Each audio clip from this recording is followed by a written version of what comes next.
Et donc, quand vous évoquez, là encore un sujet qui vous touche tous les deux, vous évoquez donc la fraternité, comment vous justifiez ou comment vous expliquez les traitements que subissent les Roms en France et d'une manière générale dans tous les pays où ils sont présents, qui sont des gens qui ont une certaine fierté et qui ont un mode de fonctionnement qui est plutôt basé sur la mobilité.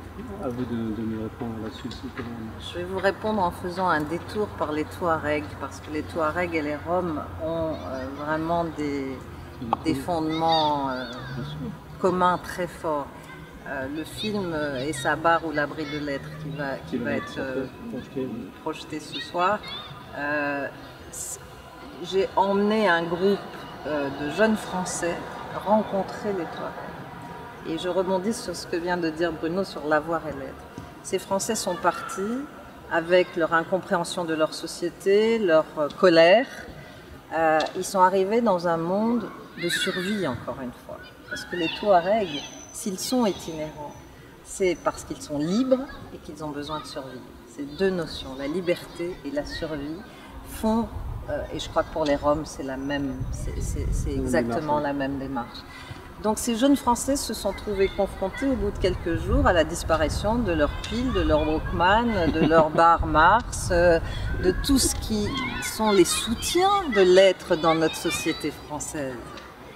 Et tout à coup, ils ont été démunis, ils se sentaient nus, me disait-il, comme des vers. Ils revenaient à un âge ancien de l'humanité où on n'a rien mais où on est tout. Et ils sont passés brutalement en une nuit, parce que toutes les réserves se sont épuisées en même temps, de l'avoir et de tout ce que ça représente pour eux comme repère, à l'être dans sa pureté, dans sa peur d'être, dans sa condition humaine, dans l'absolu en fait, sous le ciel étoilé, avec ces Touaregs autour d'eux, bienveillants, qui souriaient de les voir aussi désemparés et qui leur disaient « maintenant tu viens de naître ». Tu viens de naître à toi, tu viens de naître à ton être. Et je tournais en même temps des images d'eux et je vous assure que leur visage était différent, que les traits du visage, ils étaient devenus d'une beauté, d'un rayonnement, d'une bienveillance. Ils transportaient de l'amour tout à coup et la peur était oubliée et ils réalisaient qu'ils tenaient debout sur la terre sans rien avoir dans leur poche. Vous avez évoqué tout à l'heure, Bruno Mattei, la notion de fraternité qui est quand même très liée à l'amour. Est-ce que demain on peut considérer qu'il va y avoir un amour mondial qui sera le lien de tous les gens, de tous les peuples, aussi différents soient-ils voilà, est-ce que vous estimez que, bon, pas l'amour forcément dans le sens, l'amour pur, quoi. Oui. Et si je vous avais parlé des Roms, effectivement, ça vient de nous interpeller les sociétés occidentales qui sont des sociétés sédentaires. Mais dans la façon de penser ou d'être, les sédentaires, c'est des gens assis. Les nomades, c'est des gens qui bougent. Le nomadisme, c'est une façon d'être dans sa tête, se déplacer.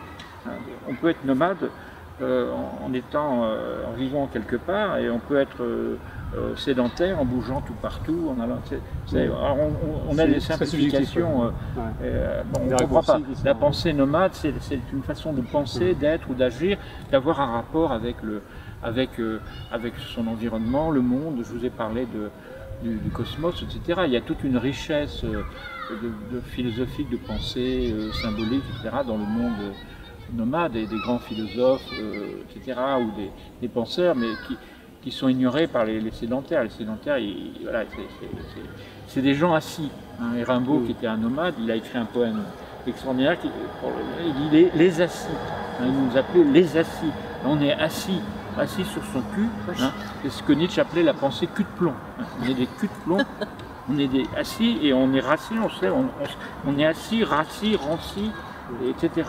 Bon, enfin, là, c'est pour vous donner, et justement, c'est cette capacité, la fraternité, c'est cette capacité à retrouver cette unité des êtres humains. Voilà. Et c'est ça qui est dramatique. Là, on ne les considère pas comme des êtres humains, on les considère comme des rebuts, des déchets, etc. Comme des gens qui viennent nous agresser, nous prendre nos poules, enfin, je ne sais pas quoi, enfin, nous voler nos biens matériels. Mais c'est une chance qui viennent nous déposséder de l'avoir. C'est déjà ce que disait Rousseau, hein, lorsqu'il disait le premier qui a l'origine des inégalités, qui a dit ça, c'est à moi la propriété privée. La propriété privée, c'est la mort de l'humanité, c'est ce que disait aussi Rousseau. Heureusement que les gens viennent nous rendre nos biens, au contraire, ils nous rendent à nous-mêmes. On devrait donner le prix Nobel de l'économie aux Roms pour leur contribution justement à repenser toute l'économie. On a bien donné le prix Nobel de la paix à l'Europe.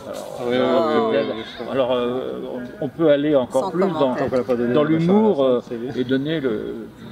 Bon. Donc si vous voulez, quelque part, ils viennent nous interpeller sur notre capacité à nous remettre en cause, sur nos fondamentaux acquis, bien qu'il n'y ait pas que ça en Occident, il ne faut pas caricaturer non plus. Il y a aussi des penseurs, etc., ou des philosophes qui nous interpellent. Mais enfin, tels que la mondialisation ou l'Europe, etc., bon, elle nous détourne de nous-mêmes. Alors effectivement, la fraternité, ce que j'ai dit tout à l'heure, tous les êtres humains doivent agir les uns envers les autres. Hein, les Roms sont des êtres humains. Alors moi, quand je développe, avec les communautés roms, etc., ah ouais, mais un petit peu moins que les autres quand même, parce que voilà, ils sont pas comme ça, ils viennent s'installer sur nos propriétés, quoi. Mais eux, justement, c'est un peuple sans nation et sans terre. Pour eux, ils sont partout chez eux. Donc, dans votre jardin, ils sont chez eux. Bah non, vous êtes chez moi. Bah non, la terre appartient à tout le monde.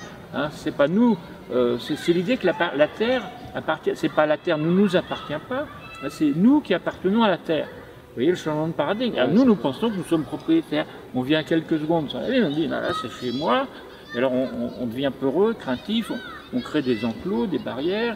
Et les Roms, ils sont toujours chez les terrains privés, chez la communauté urbaine, chez les maires, ils ne sont jamais chez eux. Il n'y a pas d'espace commun. Vous voyez, bon.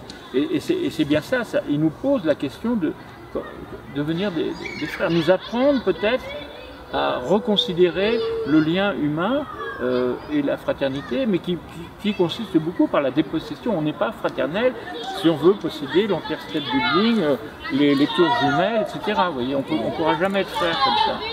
Autrement, ça sera de la rhétorique. Vous voyez. Donc, effectivement, la fraternité. Alors, la fraternité n'existe pas, mais d'une certaine façon, c'est sans doute la plus grande potentialité. Nietzsche disait « deviens ce que tu es ». Je dirais, nous sommes frères, donc devenons-le. C'est parce que nous sommes frères que nous devons le devenir. Et nous le sommes de façon originelle, si vous voulez. Hein. L'originel qui n'est pas...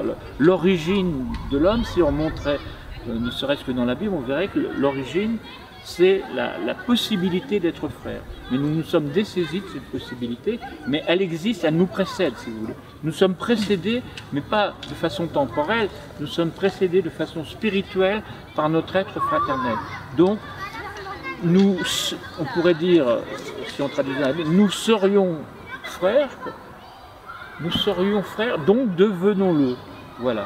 Donc nous avons à devenir ce que nous sommes. Alors on va laisser le mot de la fin à Madame Zarina Khan après cette très belle intervention de M. Mattei. J'ai envie de rappeler l'étymologie d'un mot qui nous empoisonne, qui est le mot économie. L'étymologie de économie, c'est un mot magnifique. C'est oikos en grec, qui veut dire la maison. C'est l'étymologie de écologie. Nous gérons notre maison. Économie, administrons notre maison. Et la maison dont il s'agit, c'est la terre. C'est notre maison à tous. Si cette pensée grandit, et elle est en train de grandir dans tous les pays du monde, je reviens de Sarajevo, ce que ces jeunes d'il y a 20 ans que j'ai retrouvés m'ont appris, c'est qu'après cette guerre, toute leur vie est consacrée à être ensemble, à vivre ensemble, à combattre le matraquage permanent depuis 20 ans des politiques qui sèment la division et la notion de groupe ethnique. Eux, ils sont dans la maison la terre. Ils sont nomades dans leur tête alors qu'ils sont à Sarajevo et qu'ils ne bougent pas de Sarajevo. Mais ils ont le monde entier dans leur cœur. Et c'est cela qui me paraît important. Écoutez, merci beaucoup en tout cas pour ce partage et ce message qui est très très fort et très puissant. Madame Zarina Khan, Bruno Mattei, merci beaucoup. Ben, merci à vous. Merci.